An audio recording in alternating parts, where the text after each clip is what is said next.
In this lesson, we're going to take a look at debugging. And I'm going to use the Linux debugger, and here I'm using the debugger GDB. The first thing is, we've got this program that we were using before, buff.c. I could actually take a look at buff.c.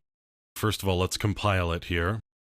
And we're just going to say, buff and buff.c. And so now we could do GDB buff, and we could actually run through this and it will run. And we don't have the ability to see actually where we are though. I can't actually see any of the source code here. I don't really know where I am. It's sort of a bit like flying blind. So what I can do now instead is I could compile this with debugging symbol. We're going to add the debugging symbols in. Now we're going to go into GDB and buff. And now I can do a list and I can see where I actually am in the program. In addition to that, I could actually set a breakpoint.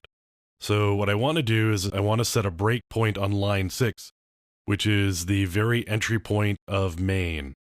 So now if I were to do a run, it's going to tell me I've got a breakpoint.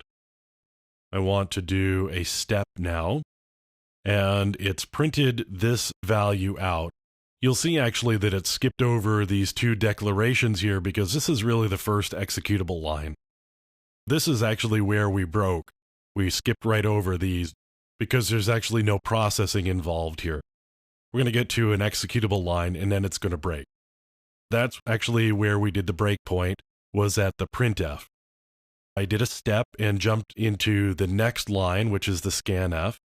And now I'm going to say step again because we haven't actually run the step. We've actually just jumped to it. Now we're actually running the scanf line. And here's actually where I can put in the %x%n. And now we're at the string copy line. I'm going to say step and we're going to execute that. And now we're at the printf. I'm going to say step there. Now I can do a backtrace and see actually what we did. You can see main called printf, which called another function called vfprintf. And with a backtrace, you actually read from the bottom.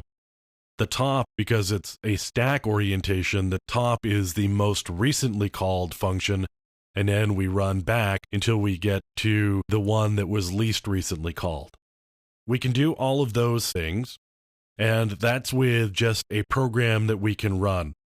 Now, the other thing that we could actually do here is we could actually attach to a running program, which is kind of nice. Let's see what we've got here. Let's see if we get anything better if we run as administrator. And looks like I'm not seeing much of anything here. Let's take another look. And here we've actually got something that we could probably take a look at. Let's find a function that we actually want to jump into. And this one looks okay. We're going to jump into this one here. I need to run as administrator here because it's a root level process. And now I can do attach to this process here. And now we're actually in the process that's running. Once you're attached to that process, you're actually running it through the debugger, and it's just like what we were doing before with that static program. If you knew what was going on, you could set breakpoints, you could inspect variables, you could do all of the things you can do in a debugger, just that this is actually a running program.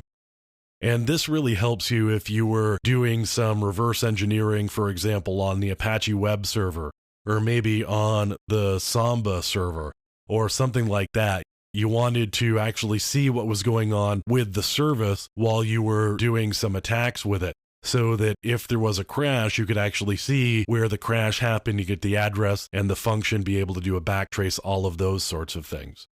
That's how you would do some debugging under Linux.